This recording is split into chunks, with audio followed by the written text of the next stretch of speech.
Namaskar, hello and welcome to Sunset TV. I'm Tina Jha. All human beings are born free and equal in dignity and rights.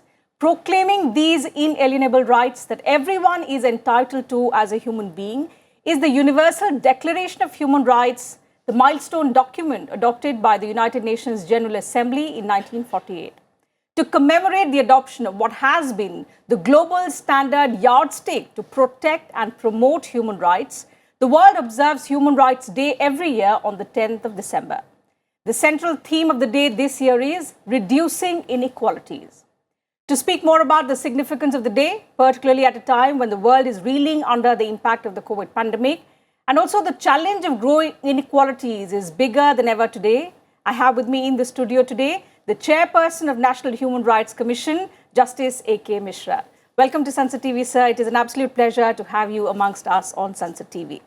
So at a time, sir, when the COVID pandemic has widened inequalities, be it economic, social, be it education, or even for that matter, gender inequalities, let me begin the conversation with your thoughts on the Human Rights Day, its growing significance today in the context of the pandemic, and how the pandemic has impacted globally the concept of human rights. This is the worst time which humanity has faced, which we can remember in the recent times.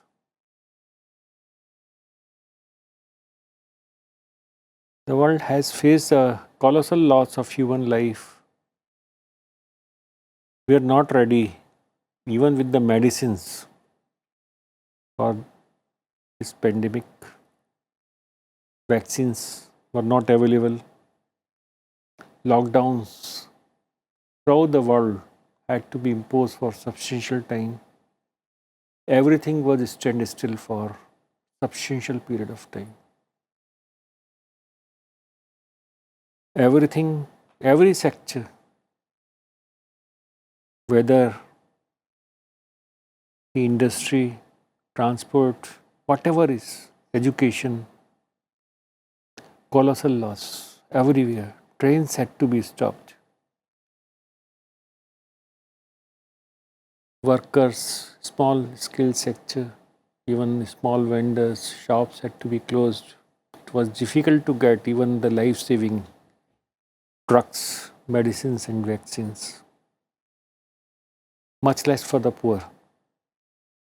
We had seen the scarcity of medicines and there were problems of distribution.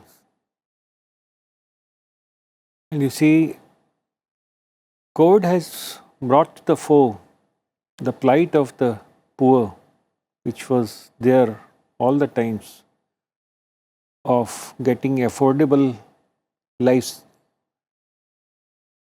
drugs at the affordable prices. You see, on one side, when any invention takes place, it is patented. But it is ultimately for the benefit of human. Absolutely. When human right is in danger, and you see millions of people have died world over, it comes to the mind, even in the present context, what is happening in South Africa. People could not be vaccinated. What is the reason? Reason is that vaccines were not available over there. They could not afford, poor could not afford the medicine. Now there is new variant Omicron. World is fear. Everybody in the world is fear. What will happen now again? Be that as it may, but time has come to think over whether intellectual property rights in the form of patent should give way to the right to life. Absolutely. Right to life is more important. We have to balance these intellectual property right vis-a-vis to right to life. And in my humble opinion, the right to life should prevail. Even if at this time, if we are under the clock of patents earning money every second, colossal money every second, which the vaccine producers are earning, and from these drugs, which are life-saving drugs. Time has come to think it seriously where we are feeling. Then question comes of digital divide. When it is so much, you see, there is benefit of digital divide which only section of population could reap, those who are having this access to it. But you see, we are a country where people live in far-flung areas. They don't have this facility. They are ignorant of this. You see, they are not aware of all this. What is even you see, this technology is. So how to reach to them? How to give justice to them? How we make the benefit available of social welfare schemes framed by the government even for COVID purposes, you see, distribution of food, ration for poor and far-flung areas.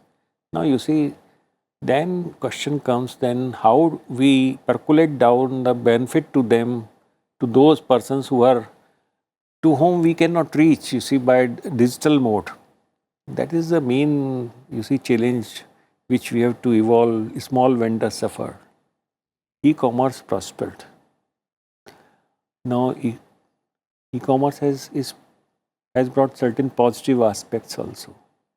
But at the same time, what happens to small vendor? You see, those who are not, for whom this facility is not available, their shops were closed. New challenges have come.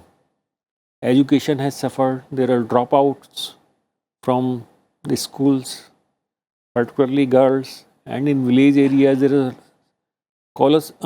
huge dropouts. Now, question is how to get back these children for the purpose of education. Again, you see, whenever something is to be done, let us close the schools and colleges. But education is also one of the very important aspects for the progress of any country. You see, we have now gone back for 1 or 2 years. We will not be having that talent available which would have been available but for this pandemic and 2 years loss of education now. Who will recoup it? It is not capable of being recouping. Now you see, there are several problems which have come to the fore, you see. Now we have to be better prepared for for emancipation of these downtrodden classes and poor classes, which we were not earlier. This pandemic has brought that situation that world over we have to think over. That still, you see, we see in several countries unrest. And you see, countries differ, nation differ, people differ, their political system differ, socio-economic structure differ. So there's bound to be difference in the problems in different countries. But you see, human rights are supreme. They have to be protected because it is we are lucky to have a golden constitution with us, which has recognized all the rights, human rights, which were prevailing in our countries for centuries together. That was in our religion, that was in our civilization, you see. These were part of our civilization, you see. You see, now they have found constitutional expression, fundamental rights, and more important are the right for social emancipation, according to me, are contained in directive principle of the state policy, contained in part 4 of the Constitution, and that is the basis and foundation on which so far whatever upliftment we have seen in India is based upon that, and the state is given freedom to act upon that. Court will not interfere in enforcing that. It is because state should have the freedom in implementing those directive principles and by framing policy. And once statutory provisions have been made in pursuant of those constitutional perspective and directives for emancipation of downtrodden classes, fulfilling of their aspirations, not only aspirations, the human rights are not aspirations. They are not mere aspirations, they are basic rights, they are fundamental rights, you see, which are more than what they aspire. Aspiration is something which we long for. But they are born with these rights. You see, we have to give them at least basic minimum facilities of minimum standard of health, education, shelter. All these things are the duty of the government to provide, and we are lucky to have several schemes. But unfortunately, as the embodiment of India's concerns on promoting and also spreading awareness on these human rights, which are now being challenged and have come under, a lot of stress because of the prevailing situation of the pandemic. So be it the education sector, be it gender equality that you have pointed out, of course, there are several other areas. So large sectors being impacted by the pandemic situation. Now the question is, what to do? What are the initiatives that the NHRC is taking to reduce these inequalities that have creeped into our society now? you see, we have our research wing for it. We always look into every governmental scheme and every provision for welfare of the people, you see. We see where the violation of human rights can take place, those places also. We ensure that destitute is given power. They are strengthened. Only then we will make them a party to the participate. They have to participate, you see, in the power, in you see, our distributive justice, distribution of largesse and distributive justice must have to be balanced, you see. When we are distributing certain thing, it's not the booty of 1 or 2 or 3 persons. We have to ensure that those who require it, those due to their injustice suffered by them for several decades or for centuries, we have to give ameliorative measures to them, bring them up. Protective discrimination is required. That is what is contemplated under Article 39B and C. And only then we can, if we make them party to all this power sharing and bring them to, we want to bring them to the equal level. Harmonious society is the only thing on which we can survive and thrive, and if any civilization or culture has to remain, you see, they have to recognize basic human rights. They have not to violate it. Even, you see, any person who is in custody has the human rights, you see. He cannot be treated like an animal even in the prisons, you see. He has to be provided proper food, proper clothing should be there. He should be, you see, treated effectively. In case there is, he cannot be tortured, he cannot be treated like animal. But unfortunate part is this, that you see, jails were not made for so many prisoners. There is paucity of space. Now you see, there has to be planning for all this, you see. You see, wherever you see, we see that even courts which are existing, they were not made for, you see, so many judges, so many lawyers, so many litigants. So everywhere we find that there is a shortage of infrastructure. So this has to be looked into. And then you see, when any scheme is framed for food distribution, you see, we have to ensure that the benefit reaches to the needy. Earlier, when this technology was not being used, the benefit was hardly reaching, percolating, trickling down to the needy. Now at least monetary benefit which is transferred directly is reaching to those persons. But still the problems of implementation of several welfare schemes are there, you see, they are not being properly administered. Executive machinery must ensure that they are properly administered. Bonded labor also we are looking after. We are looking after these orphan houses, prisons, and the old age homes. And then human trafficking problem is still thriving like anything, you see. Child trafficking and all this, you see, we see that there are several problems which have to be addressed. And worst problem is that terrorism against the basic human rights.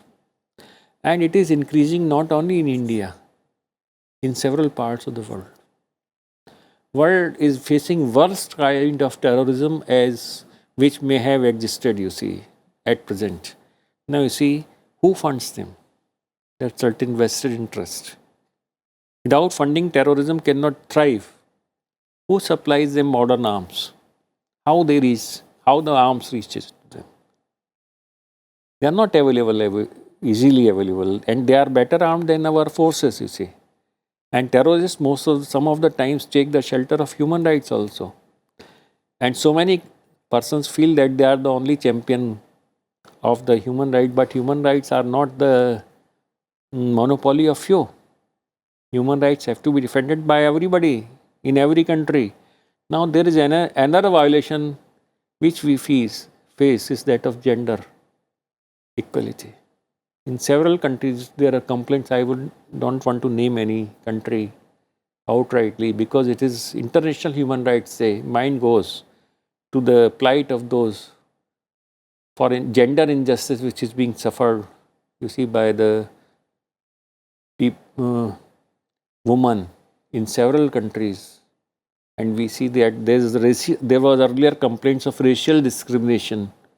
Now still, you see, we have to do a lot about protecting the human rights and give the dignity to a human to which by birth he is entitled. Exactly. My person is entitled for these rights by birth.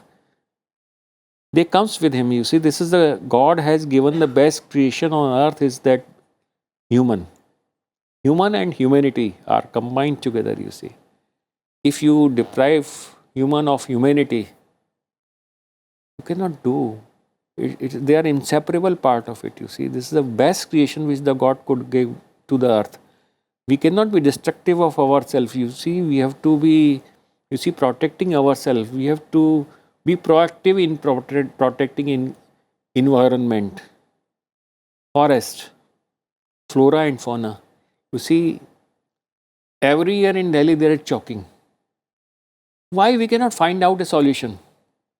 I feel that there is solution, but there is remiss on the part of the officials in not checking all this, you see. Okay. There are several hot spots, several things which we can do, several factors which have to be remedied, but there is certain failure which is intolerable. Is it part of the larger debate that violation of one, or maybe the human right of one is upheld over the human right of another, and that has become a common norm in our society today as well? No. You see, even there cannot be fake encounters. It's impermissible, barbaric. It's not permissible to have fake encounter and kill any criminal or terrorist. One. And secondly, our armed forces are for the protection of human. Semi-armed forces, police are everybody. This entire system of this protection is for protection of human being. They are not supposed to take the law in their own hands and kill anybody, innocent person. They have to use only that much force which is necessary. And it is not that, you see, it is the sword of a soldier which is in their hand for protection. It is not a dagger of killer which is in their hand. So they are expected, this armed forces, police, semi-armed forces, everybody is required to, observe to the utmost hilt human rights, protection of human rights. So let me understand from you, when incidents like these occur in any part of the country, and the NHRC takes suo motu cognizance, we often read, hear in newspapers. In fact, as media professionals, we even report about how the NHRC takes suo motu cognizance of incidents like these. For example, what happened in Nagaland was quite unfortunate. Now, of course, an investigation is underway, but I'm sure our viewers would like to understand that beyond that, what is the mandate of the NHRC? Once the notice is served, what is the due procedure? You see, I would not, because case we have taken suo motu cognizance, I am a party to it. I will not comment on the merits of the case because we have to still decide it. But still, so far as regards procedure is concerned, I will answer your question, not about the merits of the case. You see, first thing which I would like to mention in abstract, that even if any force, when they are in search of any criminal or terrorist or they are searching somebody, they have to be very cautious. They have to be very circumspect, and they have to exercise that even if they are cordoning any area, then they are to ensure They are supposed to ensure that least trouble is caused to any civilian. It is their fundamental duty. But there are sometimes some remiss will go into the merits of the case of Nagaland also. We have issued notice, we have called for the report of a special investigation team, we have called for the comments from the government also. I cannot say what is the merit, what will happen on the merit of the case, but in case we find guilty, we can direct the compensation. One, negligence, even if negligence is there, they have not taken proper caution or something like that. You see, if we reach to that conclusion, I do not say that it was there right now.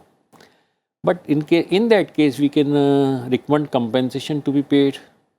Person next of the kin should be properly compensated, and then appropriate action should be initiated against the person whosoever is guilty in such kind of offense, in such kind of things. You see, such kind of episodes or incidents which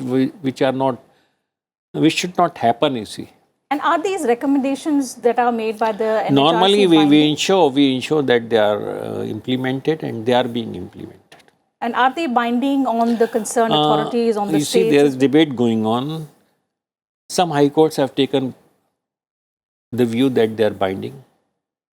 Some one or two high courts have taken the view that they are only recommendations as such, may not be for enforcement. One NHRC should go to the court, but they are enforceable nonetheless. Debate is going on. So ultimately, one day it will have to be decided. I will be very, very happy if these, though they are styled as recommendation, but they have moral binding, they should be complied with, they are being complied with, and we ensure by repeated, we do not close a case until unless our recommendations are implemented. And is it because of this very limitation that very often in the past, the former chairpersons as well have called the NHRC a statutory body which lacks teeth? And if this provision is enabled... I'm not agreeable with you. Our job is not only this, you see. Though I feel that our substantial number of recommendations are met forthwith. Even in advance, they are met. Once we have issued the notice, they will pay the compensation, which we have even proposed in that notice, and they come with this compliance that we have paid. It's all right. So I do not say this, and then our duty is not only this complaints part, you see. We interact at the international level, generally with, and India is founder of Asia Pacific Forum, which is very important body for protection of human rights in Asia Pacific region. That is India's contribution. India is giving lot of money every year for this protection of human rights. And we are lucky to live in a country, you see, where we have distributed vaccines throughout the world. And you see, we have given the vaccines free of cost to every citizen of this country. And then you see, our job is also to look after various international treaties and the conventions and how they can be best implemented in India, to which India is signatory. And then our job is also to look, strictly it is duty enjoined how to reduce terrorism from this country. Yes, absolutely. It is our duty under Section 12. We have to take the steps for taking care of terrorism and for its eradication, elimination. So this, and then you see, we have to visit prisons, we have to visit hospitals, we have to visit schools, we have to do service to the destitutes and those downtrodden, and that actually we fill in the gaps where they are in the law or in the schemes, and where we find that there's some creases are there.